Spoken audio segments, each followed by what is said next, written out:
우리는 주일 오전 예배 시간에 계속해서 믿음의 거인이라는 큰 주제를 가지고 말씀의 은혜를 나누고 있습니다.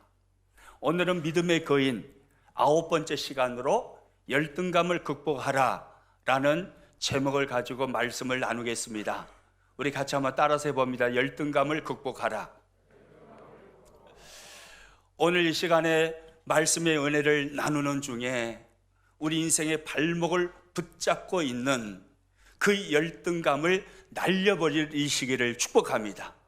시원하게 열등감을 날려버리시고 이 시대 믿음의 거인으로 우뚝 세워짐으로 하나님의 오른손에 붙들려서 세상을 호령하는 거룩한 하나님의 사람들로 쓰임 받으시기를 축복합니다.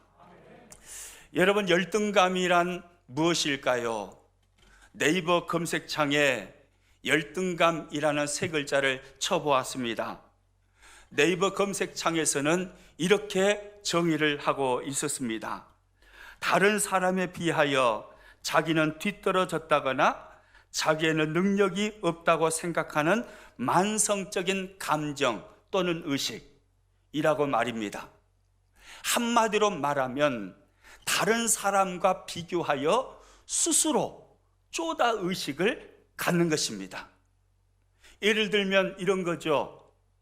나는 20평짜리 아파트에서 살고 있는데 내 친구는 60평짜리 아파트에서 살고 있는 겁니다. 거기서 열받아요, 스트레스를 받아요. 그러면서 자기 자신을 비하하는 것입니다. 이 쪼다 같은 놈, 나는 이제까지 뭐 했을까? 친구 자녀는 공부를 잘합니다. 시험만 치면 1등하고 2등하고 그럽니다. 그런데 내 자녀는 중간이 아니라 아래에서 헤매고 있습니다. 그때 자녀가 비교가 되는 거죠. 열등감이 찾아옵니다. 친구는 나이가 70이 들고 80이 들어도 건강이 짱짱해가지고 산도 잘 탑니다. 그런데 나는 걸어 다니지도 못합니다.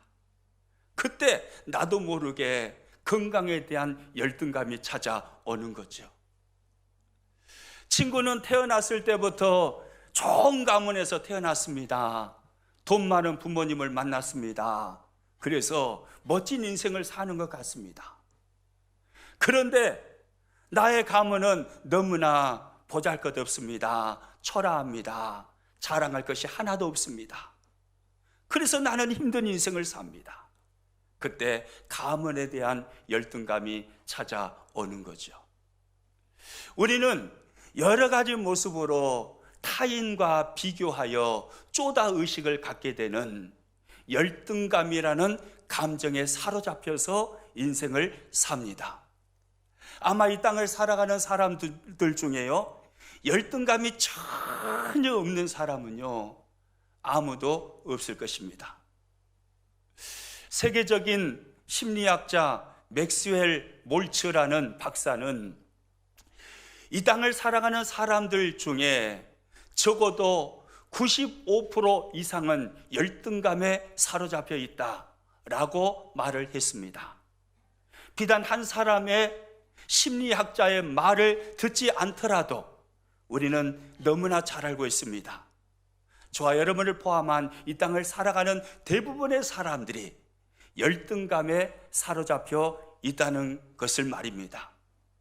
그런데 이 열등감이 무서운 것이요, 이 열등감은 먼저는 내 자신을 파괴하기 때문입니다.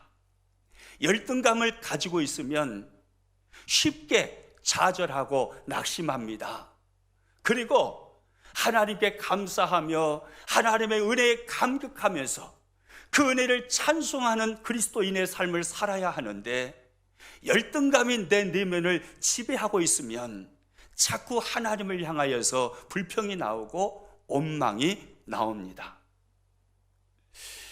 이스라엘 백성들이 들어가 살게 될 가나안 땅을 12명의 정탐꾼이 정탐을 하고 돌아왔습니다.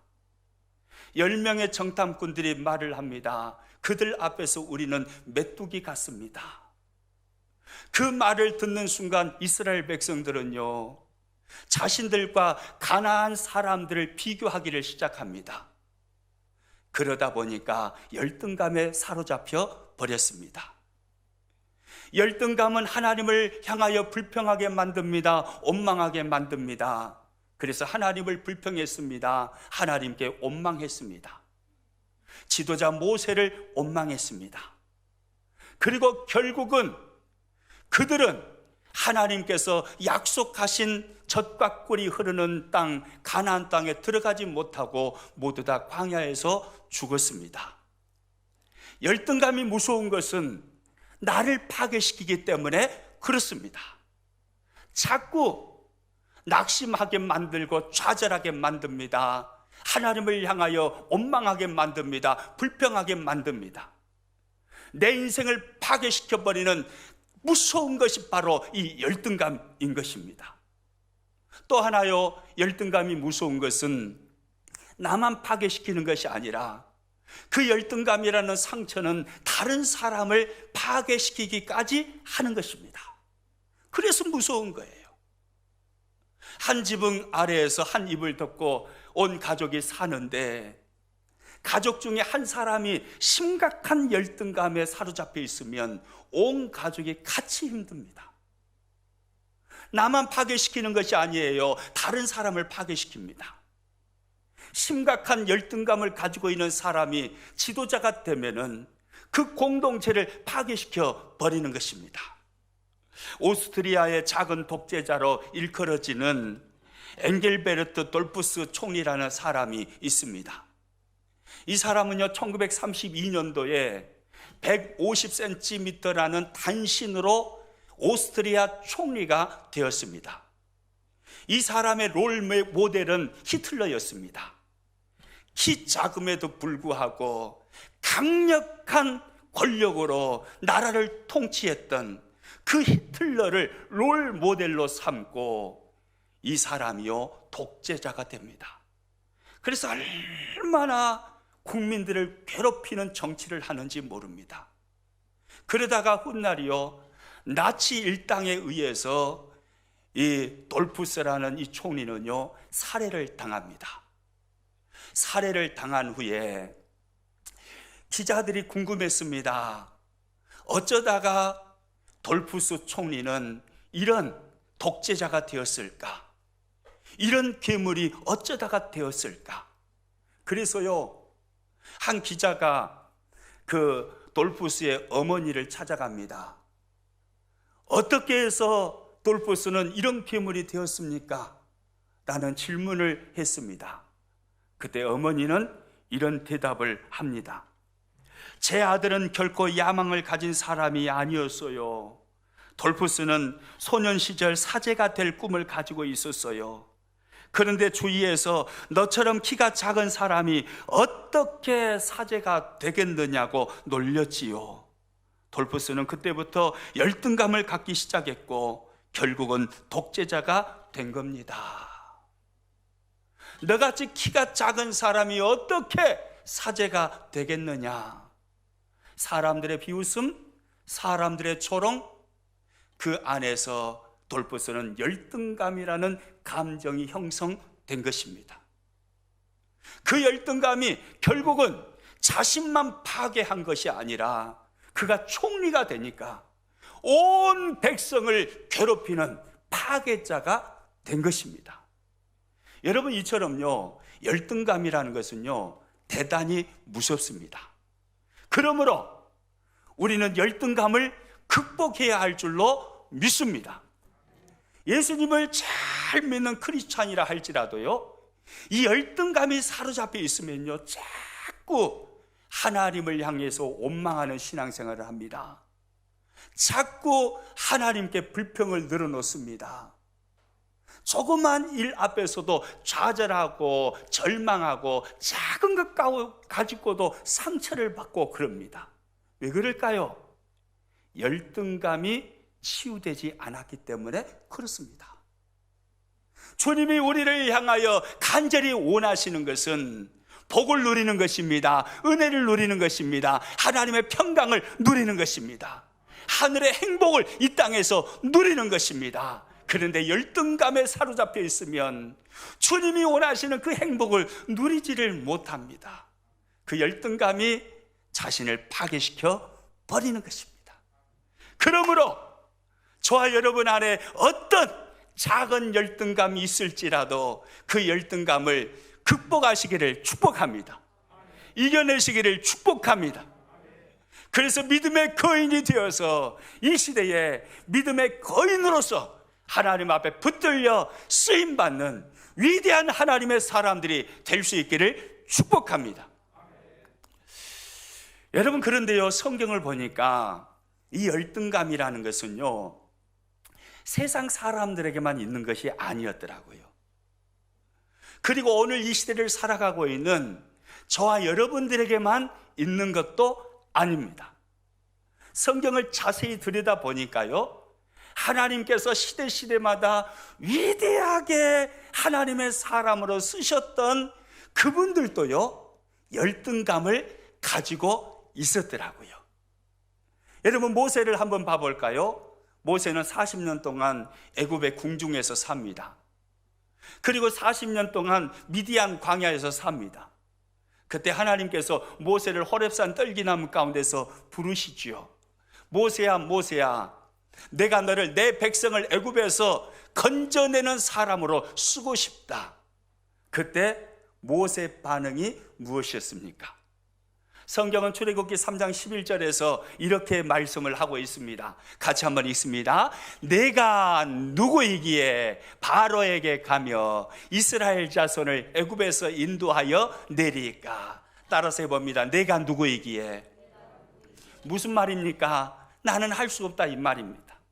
심각한 열등감에 모세가 사로잡혀 있는 것이죠.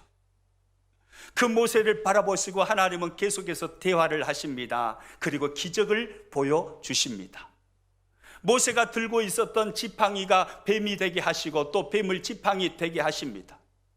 모세의 손을 품에 넣었더니 문둥병이 바라게 하시고 다시 하나님은 그 문둥병을 치료해 주십니다.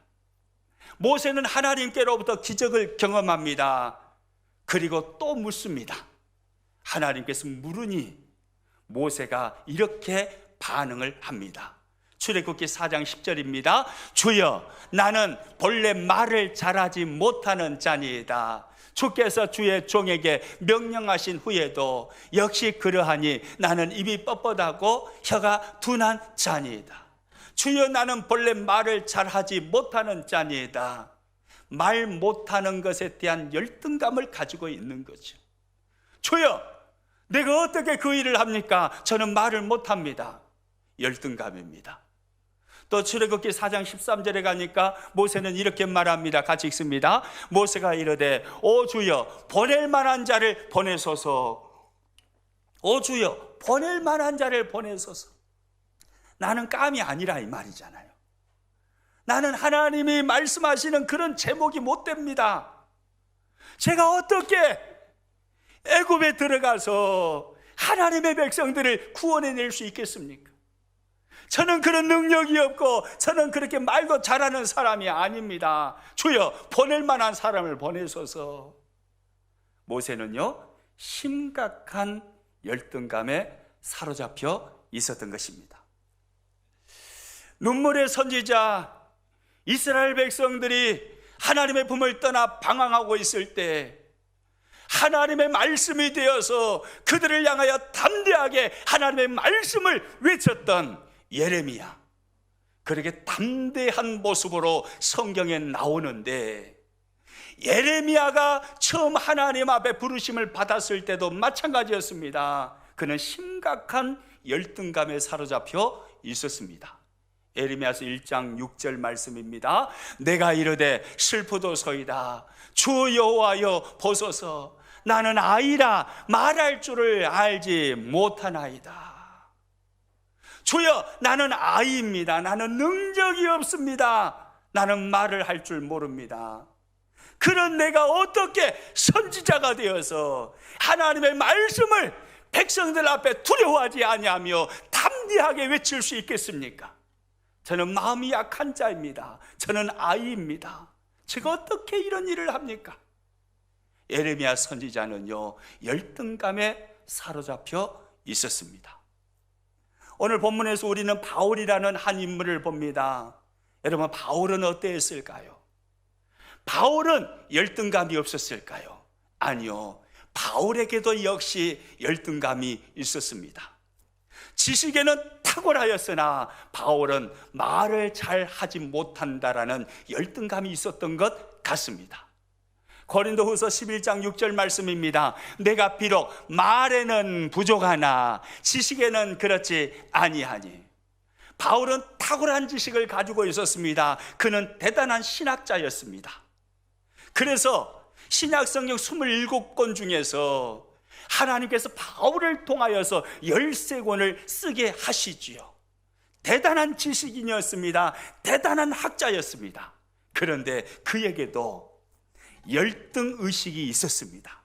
바로 말에는 부족하나 말을 잘 하지 못한다라는 단점, 그 열등감이 바울을 사로잡고 있었던 것입니다.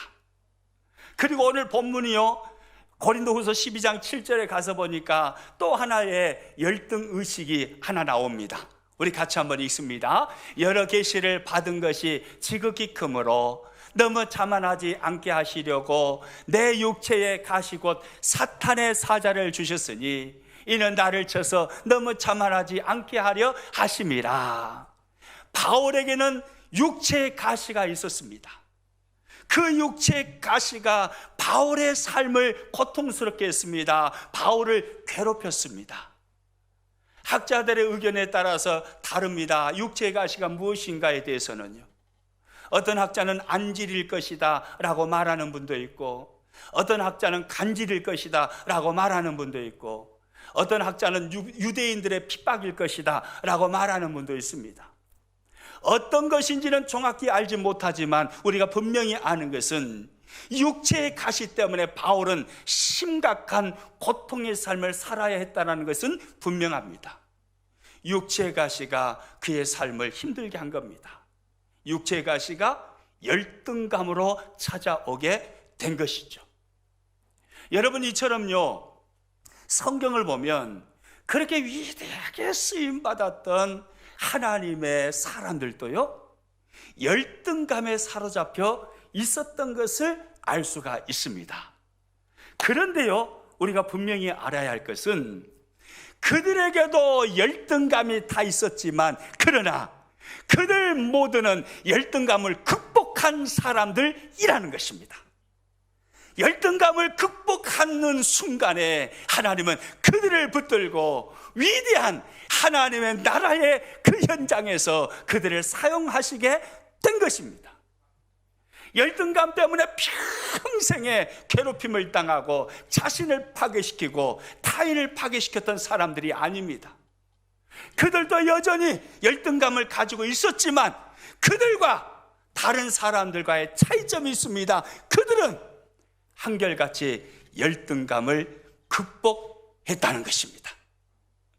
그러므로 오늘 이 시대를 살아가는 저와 여러분도 마찬가지입니다. 우리들에게 열등감이 없는 사람은 없어요. 모세에게도 있었고 예레미야에게도 있었고 바울에게도 있었다면 오늘 우리들에게 왜 열등감이 없겠습니까? 열등감이 우리 모두에게 다 있을 것입니다. 그러나 기억해야 하실 것이 있어요. 그 열등감을 보물단지처럼 생각하면서 그 열등감 계속해서 묵상하고 그 열등감 가슴에 품고 살아가는 동안에는요, 그 열등감은요, 나를 믿음의 거인으로 세우는 게 아니라 내 인생을 파괴시키고 그 열등감 때문에 다른 사람의 인생을 파괴시키는 삶을 살게 만든다는 것입니다. 반드시 열등감은 극복되어야 합니다. 열등감이 극복될 때 하나님의 오른손에 붙들려 쓰임받는 이 시대의 위대한 하나님의 사람들이 될 수 있는 것입니다. 아멘입니까? 따라서 합니다. 오 주여, 내 안에 있는 열등감을 극복하게 하여 주옵소서. 할렐루야. 이 열등감을 극복해야 돼요. 열등감을 시원하게 벗어 던져버려야 합니다. 극복할 때 하나님께서 우리를 위대하게 쓰시는 것입니다. 여러분, 그러면 우리는 어떻게 하면 열등감을 극복할 수 있을까요? 그렇게 열등감에 쩔여서 힘든 인생을 살았던 성경의 인물들은 어떻게 열등감을 극복했을까요? 여러분, 그것은요, 주님과의 깊은 인격적인 만남을 가지면 열등감은 극복됩니다. 따라서 합니다. 주님과 깊은 인격적인 만남을 가질 때 열등감은 극복됩니다. 믿으시기 바랍니다. 주님을 깊이 만나면요, 열등감은 사라져 가게 되어 있어요. 그렇게 미디안 광야에서 40년 동안 광야 생활하면서요, 열등감에 쩔여 살았던 모세 봐보세요. 호렙산 떨기나무 가운데서 하나님이 찾아오십니다. 모세야, 모세야. 그 하나님을 모세가 만나요. 인격적으로 하나님을 깊이 만난 후에 여전히 열등감이 남아있지만 서서히 열등감이 사라지기를 시작합니다. 그리고 사역의 현장에서 일하시는 하나님, 기적을 베푸신 하나님, 10가지 재앙을 내리시고, 그리고 홍해를 마른 땅처럼 가르시는 그 하나님을 만나고 경험하면서 모세에게 있었던 열등감은 완전히 사라져버리게 되는 것입니다. 하나님을 인격적으로 깊이 만날 때, 하나님을 경험하고 하나님을 체험할 때 열등감은 사라지게 되어 있습니다. 바울에게도 열등감이 있었잖아요. 그런데 다메섹 도상에서 부활하신 예수님이 바울을 찾아오십니다. 사울아, 사울아. 바울을 부르시면서 주님이 찾아오셨을 때, 그때 바울은 주님을 인격적으로 깊이 만나죠. 그러면서 그에게 자리 잡고 있었던 열등감이 서서히 사라지기를 시작하는 것입니다. 사역의 현장에서 주님의 일하심을 경험하고 주님의 역사하심을 체험하면서 열등감은 완전히 사라져버리게 된 것입니다. 주님을 만나면, 인격적으로 경험하면 열등감은 사라지게 되어 있습니다. 여러분, 그러므로 끊임없이 주님을 만나기 위해서 몸부림치시기를 축복합니다. 예배를 1시간 드리더라도요, 건성으로 드리지 마세요. 하나님께서 이 시간 나를 만나주시지 아니하시면 저는 죽습니다. 주여, 주님이 이 시간에 임재하셔서 저를 만나주셔야 제가 한 주간 동안 주님이 원하시는 삶을 살 수 있습니다. 제가 주님의 은혜를 누리며 살 수 있습니다. 주여, 나를 만나 주옵소서. 그런 간절한 사모함으로 예배를 드리는 것입니다. 코로나 때문에 비대면으로 가정에서 예배할 수 없는 상황이 되었을지라도, 그곳이 비록 가정일지라도, 거실일지라도, 안방일지라도, 침대 위일지라도, 그곳이 예배의 현장이라면 그곳에 주님이 임재하시는 것을 믿는 것입니다. 그곳에서 드리는 그 예배를 주님이 역시나 교회에서 드리는 것처럼 기쁘게 받으실 것을 믿는 것입니다. 그래서 내 가정에 임하시는 하나님, 내가 어디에서 예배하든 그곳이 병원의 침대 위라 할지라도, 그곳에서 예배할지라도, 내가 어디에서 예배하든 하나님은 그 예배 가운데 임재하시고 그 예배를 통해서 영광을 받으시고 예배하는 나에게 말로 다할 수 없는 은혜의 보따리를 풀어제쳐서 은혜를 부어주실 것을 믿는 것입니다. 그래서 예배를 통해서요, 주여 나를 만나 주십시오. 주여 나에게 은혜를 베풀어 주옵소서. 저와 여러분에게 이 사모함이 있기를 축복합니다. 성경을 읽을 때도 마찬가지예요. 찬송을 할 때도 마찬가지예요. 기도를 할 때도 마찬가지예요. 주여, 이 말씀 속에서 주님이 나를 만나 주시지 아니하시면 저는 은혜를 누릴 수 없습니다. 강팍한 내가 주님이 이 말씀을 통해서 나를 만나 주시지 아니하시면 제가 어떻게 나는 주고 예수님으로 살 수 있겠습니까? 주여, 나에게 말씀을 통해서 은혜를 부어주시고 말씀 속에서 주님 살아 계신 주님이 나에게 찾아와 주옵소서. 할렐루야. 우리가 간절함으로 성경을 읽고 찬송을 하고 기도를 할 때 주님은 우리를 만나 주십니다. 누가복음 19장에 가서 보면요, 삭개오 이야기가 나옵니다. 키 작은 삭개오입니다. 키가 작다는 것이 그에게는 큰 콤플렉스였습니다. 그것이 열등감으로 작용하였습니다. 그래서 이를 악물고 세리장이 되었습니다. 매국노라고 사람들에게 손가락질을 당해도 나에게는 돈이 필요하다, 이 말입니다. 나의 열등감, 나의 콤플렉스, 키가 작다라는 나의 열등감을 돈으로 감춰버리고 싶었던 것입니다. 큰 부자가 되어서 많은 돈을 벌면 그러면 열등감은 사라질 줄 알았습니다. 그러나 세리장이 되어서 아무리 많은 돈을 벌어도, 성경이 부자라고 나오잖아요. 얼마나 돈이 많은 부자가 되었으면 성경이 부자라고 표현하겠습니까? 큰 부자가 되어도 여전히 그의 가슴 안에는 열등감이라는 것이 남아 있었습니다. 그런데 어느 날이요, 예수님께서 그가 사는 동네를 지나가신다라는 소문을 듣게 됩니다. 그래서 예수님을 만나고 싶었습니다. 예수님을 간절히 만나야겠다라는 생각이 들었습니다. 키가 작기에 삭개오는 돌감람나무 위로 올라갔습니다. 예수님이 지나가시는 모습을 보았습니다. 그때 예수님은 삭개오에게 말씀하시죠. 삭개오야, 속히 내려오너라. 내가 오늘 밤에 너의 집에 유하여야 하겠다. 주님이 말씀하십니다. 그날 밤에요, 삭개오는 예수님을 만났습니다. 예수님과 대화합니다. 예수님을 인격적으로 경험했습니다.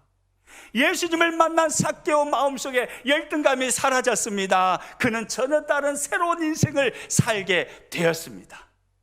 누가복음 19장 8절은 이렇게 말씀합니다. 같이 읽습니다. 삭개오가 서서 주께 여짜오되 주여 보시옵소서, 나의 소유의 절반을 가난한 자들에게 주겠사오며 만일 누구의 것을 속여 빼앗은 일이 있으면 내 갑절이나 갚겠나이다. 여러분, 열등감이 여전히 남아있는 자라면 이런 결단을 할 수 있을까요? 아닙니다. 삭개오는 그 열등감을 감추기 위해서, 열등감을 벗어버리기 위해서 유대인들에게 매국노라는 조롱을 받을지라도 세리장이 되어서 돈을 긁어 모았습니다. 돈을 모아서 큰 부자가 되면 열등감을 이길 수 있을 것이라고 생각했을 것입니다. 그런데 그렇게 되지 않았어요. 그런데 놀라운 것은 예수님을 인격적으로 깊이 만나고 나니 삭개오가 변화된 것입니다. 더 이상 돈이 중요한 것이 아니었습니다. 그래서 돈을 나누겠다라고 삭개오는 예수님 앞에 말씀을 드립니다. 여러분, 예수님을 만날 때 열등감은 사라지기를 시작합니다. 아멘입니까? 끊임없이 예배를 통해서, 기도를 통해서, 말씀을 통해서, 찬송을 통해서 하나님 품 안으로 들어가면 하나님의 음성이 우리의 귀에 들려오는 것입니다. 너는 내 아들이라 오늘날 내가 너를 낳았도다. 너는 내 아들이라 나의 사랑하는 내 아들이라. 이렇게 말씀하시며 찾아오시는 하나님의 음성이 들려오는 거예요. 하나님을 인격적으로 깊이 만날 때 하나님의 이 음성이 들려옵니다. 다시 한번 이 찬양 같이 불러봅니다. 시작. 너는 내 아들이라 오늘날 내가 너를 낳았도다. 너는 내 아들이라 나의 사랑하는 내 아들이라. 할렐루야. 여러분의 귓전에서 말씀하시는 하나님의 이 음성, 너는 내 아들이라.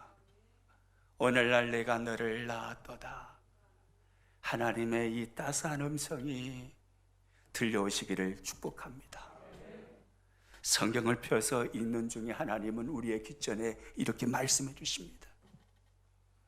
힘겨운 한 주의 삶을 뒤로 하고 하나님의 품을 찾아서 예배당에 달려와서, 아니면 가정에서 마음을 준비하고, 그리고 옷을 주워 입고, 그리고 자세를 가다듬어서 하나님을 향하여서 예배하기를 시작할 때 하나님은 우리에게 찾아오시는 것입니다. 그리고 말씀하십니다. 너는 내 아들이라. 오늘날 내가 너를 낳았도다. 사랑하는 아들아, 힘내. 내가 너와 함께하고 있어. 너는 내 아들이라니까. 하나님의 이 음성이 우리들에게 들려오는 거예요. 여러분, 하나님의 이 음성이 들리면요, 열등감에서 벗어날 수 있습니다. 너는 내 아들이라 이렇게 말씀하신 하나님이 전능하신 하나님이신데, 여러분, 무엇이 두렵겠습니까? 그렇게 말씀하시는 하나님이 나의 아버지신데 무엇 때문에 쪼다의식을 여전히 가질 수 있겠습니까? 너는 내 아들이라 끊임없이 그렇게 말씀하시는 하나님을 인격적으로 만나게 될 때 우리는요, 열등감을 날려버리고 믿음의 거인으로 우뚝 설 수 있는 것입니다. 아멘입니까? 오늘 본문으로 와보겠습니다. 오늘 본문은 사도 바울에 대한 말씀이지요. 오늘 본문을 통해서 우리가 깨닫게 되는 것이 있습니다. 하나님을 깊이 만나면 만날수록, 주님을 깊이 만나면 만날수록 내가 이전에 생각해왔던 열등의 조건은 더 이상 열등의 조건이 되지 아니하고, 그것은 오히려 주 안에서 복의 조건이고 능력의 조건이 되어짐을 우리는 깨닫게 되는 것입니다. 바울은 육체의 가시 때문에 고통스러운 삶을 살았습니다. 그것이 그의 인생의 발목을 붙잡았습니다. 그래서 그것이 열등감이 되었습니다. 거기서 벗어나기 위해서 바울은 하나님을 간절히 찾습니다. 오늘 보면 8절 말씀 같이 읽습니다. 이것이 내게서 떠나가게 하기 위하여 내가 3번 주께 뭐 했어요? 간구하였더니. 하나님을 간절히 찾는 거예요. 하나님, 육체 가시에서 벗어나게 하여 주옵소서. 하나님을 찾고 또 찾습니다. 하나님을 그렇게 찾는 바울에게 하나님은 응답하십니다. 9절 말씀입니다. 나에게 이르시기를 내 은혜가 내게 족하도다. 이는 내 능력이 약한 데서 온전하여 짐이라. 여러분, 하나님의 음성입니다. 하나님, 나에게 육체의 가시라는 열등감이 있습니다. 여기에서 벗어나게 하여 주옵소서. 그렇게 기도의 제목을 가지고 하나님 앞에 나아갔는데 하나님의 응답하심은 바울의 기도와 전혀 다른 응답인 것 같았습니다. 내 은혜가 내게 족하도다. 이는 내 능력이 약한 데서 온전하여 짐이라. 바울의 기도를 들으시고 응답하심으로 찾아오신 하나님, 그 하나님이 바울이 기도의 자리에서 만나는 것입니다. 그 하나님을 만나고 내 은혜가 내게 족하도다. 이는 내 능력이 약한 데서 온전해짐이라. 그렇게 말씀하시며 바울에게 찾아오시는 그 하나님, 그 하나님을 바울이 만나고 나서요, 여러분 오늘 10절을 봐보세요. 바울이 얼마나 놀라운 사람으로 바뀌어버리는지요. 10절 말씀 같이 읽습니다. 시작. 그러므로 내가 그리스도를 위하여 약한 것들과 능력과 궁핍과 박해와 공고를 기뻐하노니 이는 내가 약한 그때의 강함이라. 할렐루야. 따라서 합니다. 이는 내가 약한 그때에 강함이라. 할렐루야. 바울의 위대한 고백입니다.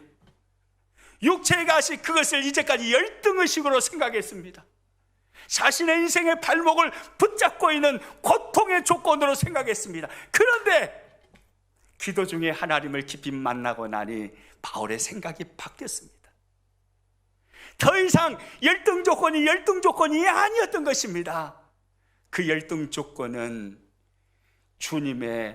주님이 바울에게 부으시는 복의 조건이었고 능력의 조건이었던 것입니다. 그래서 바울은 고백합니다. 내가 약한 그때의 강함이라 라고 말입니다. 저와 여러분의 신앙이요, 이 정도까지 잘하시기를 축복합니다. 할렐루야. 다른 친구들은 부자인데 나는 가난해요. 다른 친구들은 건강한데 나는 병약해요. 다른 친구들 자녀들은 다 잘 됐는데 내 자녀들은 잘 안 된 것 같아요. 그것이 열등의식으로 느껴지고 자꾸 그것 때문에 하나님을 향하여서 불평이 나오고 불만이 나오고 원망을 하게 되고 쉽게 좌절하고 낙심하고 있다면 우리는 아직도요, 바울의 신앙의 수준에 이르르지 못한 것입니다. 바울은 자신에게 있는 열등의 조건을 열등의 조건으로 보지 아니하고 주님이 자신에게 은혜를 부어주시는 복의 조건으로, 능력의 조건으로 보게 되었습니다. 여러분, 이 정도까지 우리의 신앙이 자라버려야 되는 거예요. 아멘입니까? 내가 아무리 아파도 하나님, 내가 아프다는 이 열등의 조건, 이것 때문에 하나님이 나에게 복을 부어주실 줄로 믿습니다. 이것 때문에 하나님의 능력이 나에게 머물러 있는 줄로 믿습니다. 내가 가난해요. 친구들은 부자예요. 그러나 우리는 그렇게 말하는 거예요. 하나님, 내가 가난한 이것 때문에 내가 하나님을 더 바라볼 수 있게 되었고, 가난한 이것 때문에 하나님은 나에게 은혜를 더욱 베풀어 주시고 나에게 능력을 더욱 베풀어 주시는 줄로 믿습니다. 이렇게 고백하게 되시기를 축복합니다. 여러분요, 오늘 본 말씀이 딱 맞아요. 하나님을 깊이 만나면 만날수록요, 열등의 조건은 더 이상 열등의 조건이 되지 않습니다. 열등의 조건은요, 하나님을 깊이 만난 사람에게는 복의 조건으로 뒤집어져 버리고 능력의 조건으로 뒤집어져 버리는 것입니다. 아멘입니까? 저는요, 열등의 조건이 많은 사람입니다. 그래서 한때는 심각한 열등감에 사로잡혀 있기도 하였습니다. 저는 신학을 하고 목회길을 갔고 그리고 지금도 가고 있습니다만은 여러분에게 여러 번 말씀드렸을 겁니다. 저는 20살 때 예수님 믿은 사람입니다. 저의 가문에서 예수님 믿는 사람 한 명도 없었습니다. 저의 가문 예수님 믿는 사람 1호입니다. 20살 때 예수님 믿고 23살 때 신학교를 갔습니다. 나를 보기를 시작할 때 얼마나 많은 열등감이 저를 괴롭혔을까요? 내가 목사를 할 수 있는 사람인가? 다른 전도사님들은 모두 목사님 아들이든지 장로님 아들이든지 권사님 안수집사님 아들이든지 최소한 서리 집사님 아들은 되는데 나는 이게 뭔가 심각한 열등감에 사로잡혀 있었습니다. 포기하고도 싶었습니다. 내려놓고도 싶었습니다. 왜요? 그 열등감 때문에. 그런데 놀라운 거예요. 신학을 마치고 그 열등감 속에서도 주님 의지하면서 목회 안수를 받고 목회를 하는 중에 주님이 저를 만나 주시는 것입니다. 교통사고 4번을 통해서 주님은 저를 만나 주셨습니다. 깊이 체험하게 해 주셨습니다. 성경을 읽고 설교를 준비하기 위해서 성경을 연구하는 중에 인격적으로 주님이 저를 깊이 만나 주셨습니다. 제가 깨달은 것이 있습니다. 주님을 만나면 만날수록 바울처럼 고백하게 되더라, 이것입니다. 주님을 만나면 만날수록 내 입술에서는요, 그 열등의 조건 때문에 불평과 원망이 나오지 아니하고, 주님, 나의 이 약함 때문에 주님의 능력이 나타남을 믿습니다. 나의 약함을 들어서 주님 쓰시는 줄로 믿습니다. 이런 고백이 자연스럽게 나오더라고요. 지금은요, 여러분, 제가 지금 열등감에 사로잡혀 있는 것 같습니까? 안 그런 것 같습니까?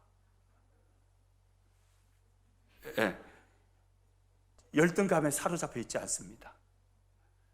지금 너무나 자신감에 충만해가지고 걱정이지, 지금 열등감이 아니에요. 열등감에 사로잡혔으면 어떻게 강단에서 이렇게 소리를 지르면서 하나님의 말씀을 담대하게 전할 수 있겠어요? 지금은 열등감이 없어요. 과거에 내가 느꼈던 그 열등감의 조건들, 20살 때 예수님 믿었습니다. 나는 영적으로 빵점짜리 목사입니다. 저는 아무것도 준비된 사람이 아닙니다. 라는 이런 열등의 조건은요, 지금에 와서는요, 간증거리가 되어 있습니다. 여러분, 열등감을 벗어나야 합니다. 할렐루야. 그 열등감에 사로잡혀 있으면요, 그것이 크든 작든 간에 그 열등감은요, 우리 인생의 발목을 붙잡습니다. 예수님을 믿어도요, 그리스도 안에 있는 그 풍요함을 누리지 못하게 만들어버립니다. 자꾸 좌절하고 절망하게 만듭니다. 자꾸 하나님을 향하여서 원망하게 만들고 불평하게 만듭니다. 자신을 파괴시킵니다. 그리고 다른 사람들도 파괴시켜 버리는 것입니다. 그러므로 우리는요, 반드시, 이건 해도 되고 안 해도 되는 문제가 아니에요.